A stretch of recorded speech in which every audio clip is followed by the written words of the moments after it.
sommes de retour dans cette édition du 25 janvier 2024 du live de TV Finance. Je vous remercie beaucoup si vous nous rejoignez à l'instant. Je vous remercie beaucoup pour votre fidélité désormais. Et c'est notamment une première pour moi. J'ai le plaisir de retrouver dans notre édition monsieur Eric Lewin. Bonjour, monsieur.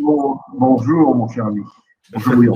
Merci beaucoup d'être avec nous ce matin. Eric Lewin, vous êtes rédacteur en chef des publications Agora, spécialiste des small et mid cap. Eric, ça faisait pas mal d'exercices que l'on n'avait pas vu observer une surperformance de l'indice small et mid cap par rapport au CAC 40 en ce début d'année sur les 3 premières séances de 2024. C'est le cas. Est-ce que selon vous, c'est une tendance qui va pouvoir perdurer tout au long de l'année? Bon, alors d'abord quelques précisions. En fait, depuis le début de l'année, le CAC 40 perd 1%, le CAC Small et le CAC Mid and Small gagnent 0,2%, mais sur 3 mois, c'est encore plus flagrant, puisque sur 3 mois, le CAC gagne 6 à 7%. Par contre, le CAC Small gagne plus de 20%.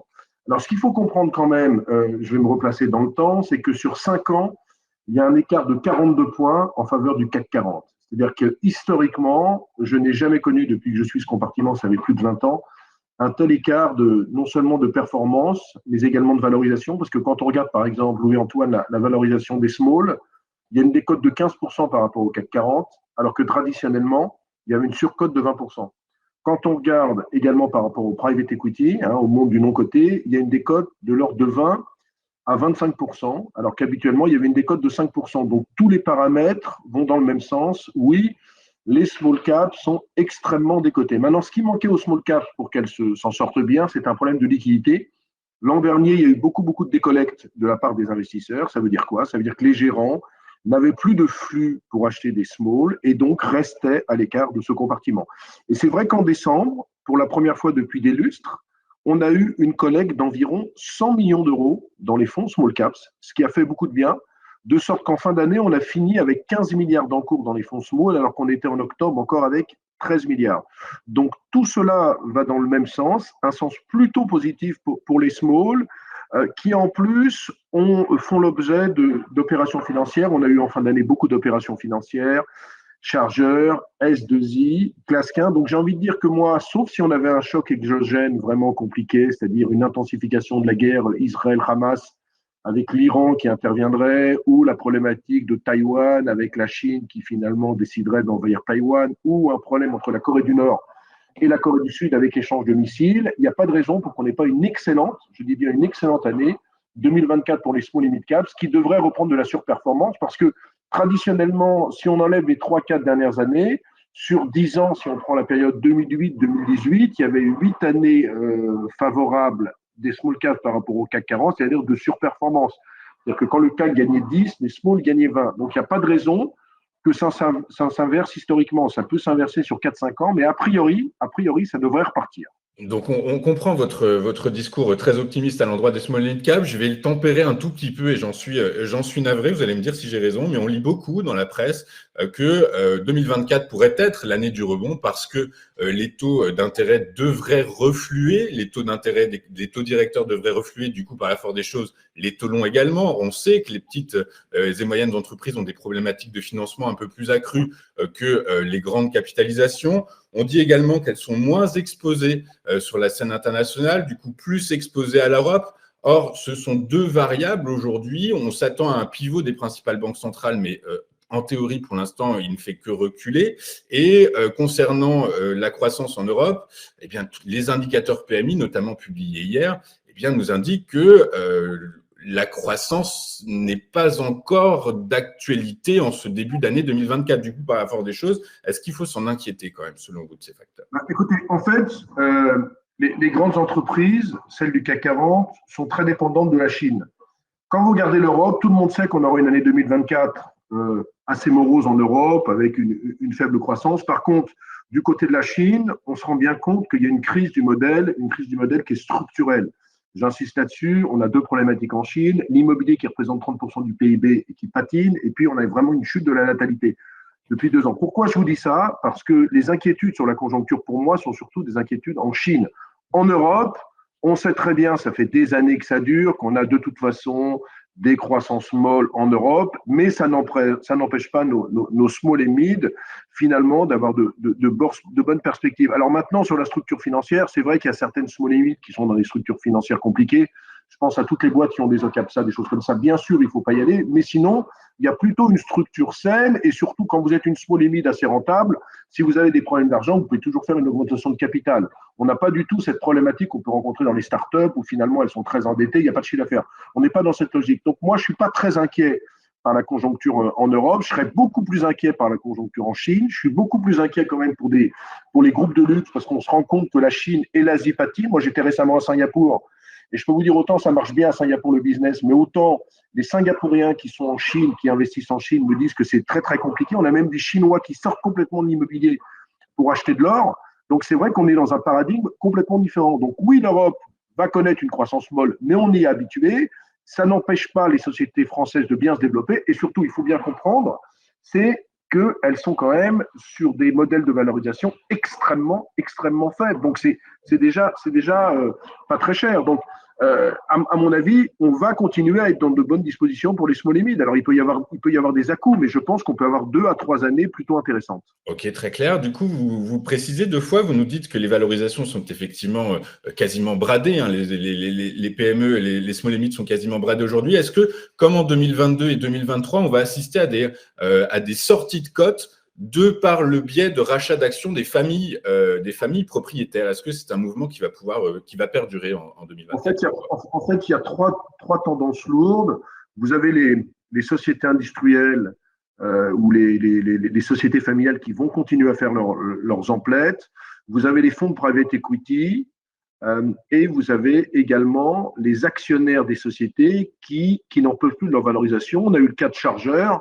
Charger se traînait autour de 8 euros et vous avez le PDG de Charger qui a fait une OPA sur son titre à 12 euros parce qu'il n'en pouvait plus. Autre société, S2I dans la R&D externalisée l'an dernier, eh bien, S2I a fait l'objet d'une OPA à 70 euros alors que le titre se traînait autour de 53 à 54 euros.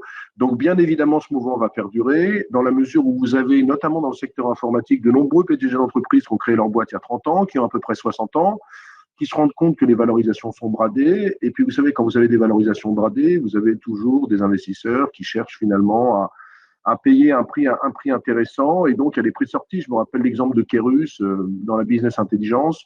Le PDG ne voulait absolument pas vendre. Et puis, finalement, il s'est dit que pourquoi pas. Et donc, il a trouvé un accord avec BNP Paribas Capital Développement qui a lancé une OPA sur le titre. Donc, a priori, autant dans le monde des big caps, tout n'est pas à vendre, parce que si je vous dis Louis-Antoine qui a une OPA sur LVMH ou sur L'Oréal, vous allez me dire ça n'a pas de sens. Dans le monde des small et mid, il y a souvent des OPA, toutes les boîtes sont achetables, et ce qui est intéressant, c'est qu'en général, les primes, on l'a vu sur les 15 dernières transactions, sont sur des primes moyennes de l'ordre de 25 à 30%.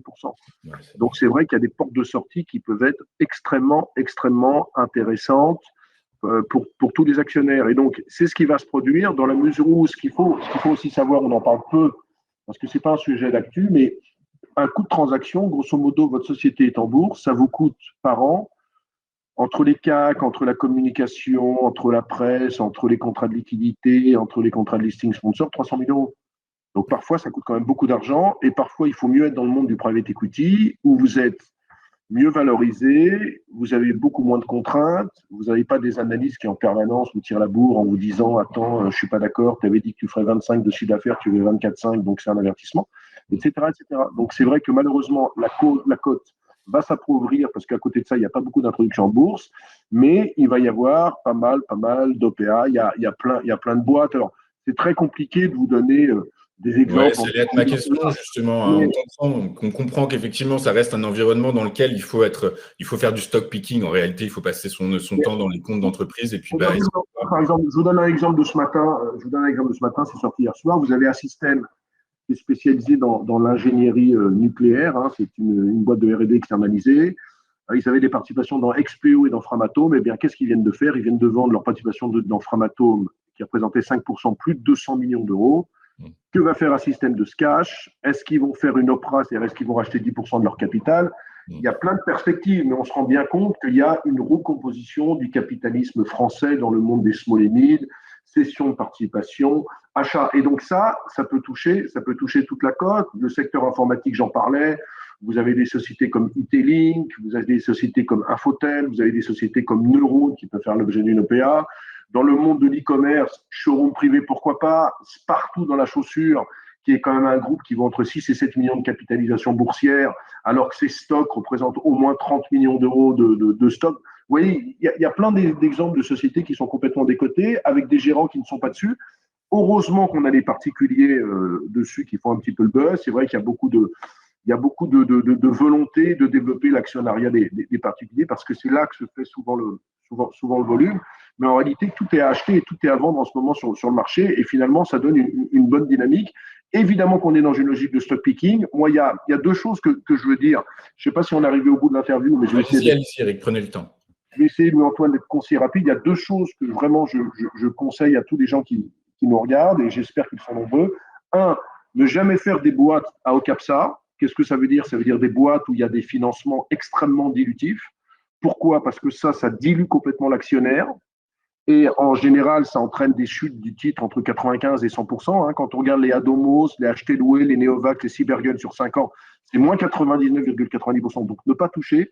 Et j'ai eu beaucoup de débats là-dessus. Je suis très, très, très dubitatif sur le monde des biotech, dans la mesure où c'est souvent un carnage boursier. Je crois qu'en 2 ans, l'indice a dû perdre 60%, l'indice biotech. Pourquoi? Parce qu'il faut 15 ans entre le moment où vous décidez de lancer une molécule et le moment où elle est lancée sur le marché. Et donc, il y a tellement d'étapes intermédiaires pour l'actionnaire individuel que non seulement il a des pertes, il est dilué, il est recapitalisé. Donc là-dessus, sur ces dossiers, je ne vais pas, même si vous me dites demain qu'il y a des rumeurs d'OPA sur une biotech, je n'irai jamais.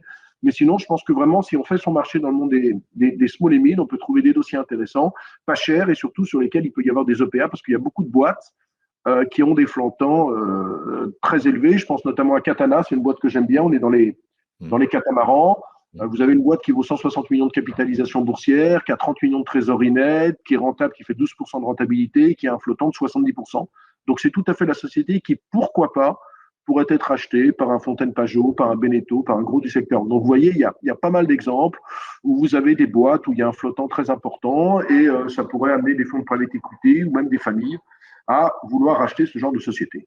Ok, très clair. Du coup, si je veux résumer, en gros, 2024, c'est une année positive pour les small et mid cap, notamment du fait de valorisation attrayante, de l'intérêt grandissant des investisseurs, autres que les traders, mais également donc les fonds de private equity, vous nous avez dit, qui pourraient chercher à faire sortir de la cote certaines. Les sociétés industrielles, il y a pas mal de sociétés industrielles également. Investisseurs et sociétés industrielles, et puis également, finalement, vous nous dites que d'un point de vue macroéconomique, les difficultés sont plus en Chine qu'en Europe, du coup, par la force des choses, comme c'est les marchés. En Europe, si vous voulez, juste pour parler de l'Europe, on sait très bien qu'il va y avoir des baisses de taux aussi bien en Europe qu'aux États-Unis. Pour moi, on a sans doute surestimé les baisses de taux, c'est-à-dire que l'année dernière, je l'avais dit sur BFM Business, bon, je parle d'une chaîne qui est concurrente, mais c'est pas trop grave, j'avais dit qu'on avait surestimé les baisses de taux, c'est ce qu'on voit, parce que c'est vrai qu'il n'y aura peut-être pas autant de baisses de taux qu'on pense, mais on est quand même vers des politiques monétaires beaucoup plus accommodantes. Le souci, c'est surtout la Chine. Aux États-Unis, ça ralentit, pas de récession, et en Europe, on est habitué finalement à des croissances entre 0 et 2%. Certains pays vont mieux, c'est l'Espagne plus 3 grâce aux touristes. D'autres vont moins bien, c'est l'Allemagne. Et la France est entre les deux. Donc finalement, il n'y a pas une énorme angoisse à avoir pour moi sur la conjoncture européenne. Ok, très clair. Écoutez, Eric Lewin, merci beaucoup d'avoir été avec nous ce matin. Je suis ravi de vous avoir interrogé, d'avoir entendu vos réponses. Je rappelle que vous êtes rédacteur en chef des publications Agora et spécialiste des small et mid cap en France. Voilà, je vous remercie beaucoup d'avoir été avec nous ce matin. Nous marquons une rapide courte page de publicité. On se retrouve pour la suite et la fin de notre émission. À tout de suite sur TF Finance.